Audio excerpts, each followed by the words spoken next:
what's up everyone, Morey Croson here, and today we're going to be going over how to shed a 1/10 of a second off of your start. And as you know, every 100th of a second truly matters when it comes to improving your start mechanics and really improving your end times when it comes to the 100 meter, the 40 meter, the 60 meter, whatever it may be. You know, just by shedding off, again, 1/10 of a second, you can completely change what your time's going to be, especially when it comes to the start. So we're going to go into that first. What we have here on the right is just a random person that sent in a video, so this is actually going to help him out as well. But what we have here on the left is Mark Fields, somebody who ran sub 4.5 in the 40, and this is really what I base everything off of, is how to get sub 4.5. And so what we see here is I look at the initial time that the hand comes off the ground there. So we're going to say 10.74 when the hand comes off, and we're just going to fast forward that to his 7th step.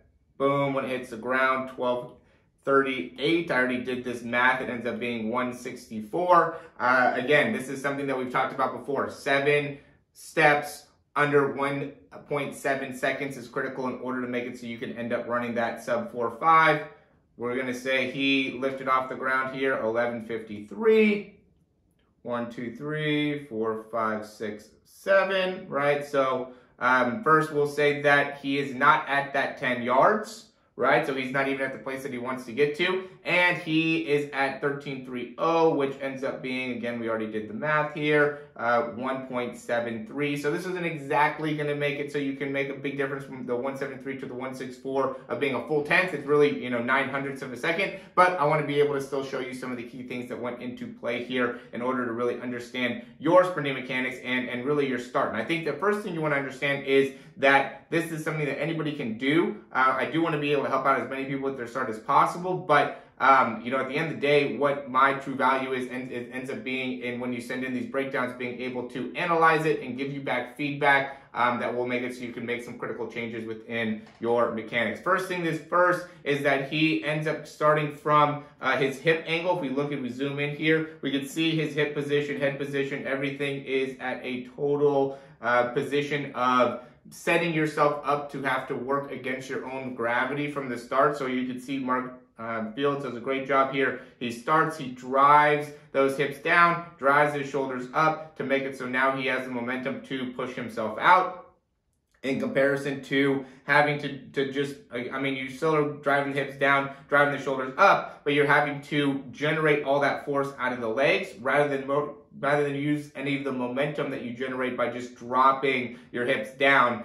So now what Mark Fields is doing is he's using his own leg strength as well as some of that stretch force indicators that will make it so he's able to generate more force into the ground and into his body, right? So by him doing that drop here, he's stretching certain muscles to allow him to be able to get a little bit stronger push and a little bit better momentum going forward. So now when he lands here with that first step, 11.04, he's back off by 11.21, right? And then we'll look here.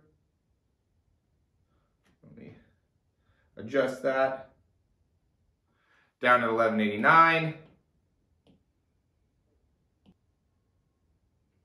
And then off maybe a little bit, 12.07, 12.08, somewhere in there, right? And so it ends up being a key difference in that is those extra 100ths of a second, right? So 11.04 is when he touched down and then pushed back off at 11.21. So that's 1/17 of a second in comparison to upwards of 0.18 or 0.19 seconds, right? And then when we look at him pushing off, 11.21, touches back down, 11.51, right? And so you want to be in that 0.3 times period. And what's important here, if we look at this guy on the right, 12.06 is when he comes off the ground, and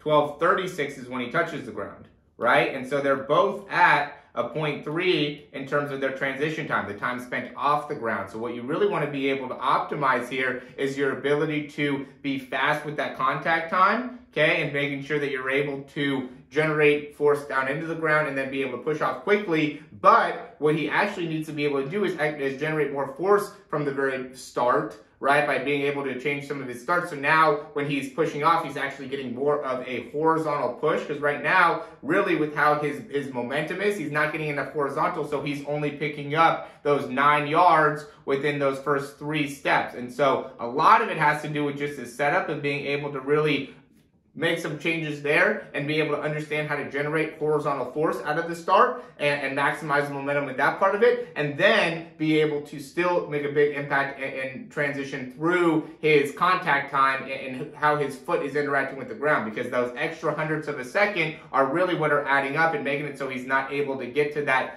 10-yard mark in under 1.7 seconds. It's going to be that ability to, again, create that horizontal force, because he's not creating horizontal force, he's not picking up as much distance. So he was at 9 yards within, those 7 steps at 9 yards, right? And then also being able to really maximize the contact time by achieving the right ranges of motion within the ankle, because what's going to naturally happen is that he's going to change how his foot comes off the ground by changing his force production. So now he has to be able to stabilize that ankle in a different way to make it so he'll actually be able to get to that capability of achieving 10 yards within those 7 steps, right? So there's an actual physical change that has to happen within the ankle to help him in making the changes that the start will provide him by adjusting his original angle within his body. So it ends up being a twofold thing to be able to really make a big difference in your start mechanics. And this is so critical, guys. Every single one of you can improve your start by just watching and videoing yourself at 10 yards and seeing exactly where you're at from a time perspective. You know, are you under that 1.7 seconds, and are you taking those 7 steps within those first 10 yards? So huge clarity thing I think that you guys can utilize in order to help improve in those first 10 yards. So as always, if you like the information, go ahead and click that thumbs up down below. And then if you also want to get a program with me, we have things that will help you out with your 40, an overall speed program to just help you out with all areas of your top speed. I obviously don't just focus on starts, but starts are very important. And so if you're interested in getting a program, I have a bunch of different deals going on. I have more of a speed program that's going to be specific to getting breakdowns and having more interaction with me, obviously a little bit more expensive, or there's going to be something that is not as much interaction with me, but still a great deal. I'll still give you breakdowns. I'll still help you out the best that I can. A 3-month program. You get all the programming you need every single day. There'll be an exercise a workout for you to do, as well as some different exercises, stretches. There'll be some that are just recovery days, but it'll give you all the information you need to be able to run a faster 40 in probably a month, but definitely within 3 months. Thanks for watching. We'll talk to you soon.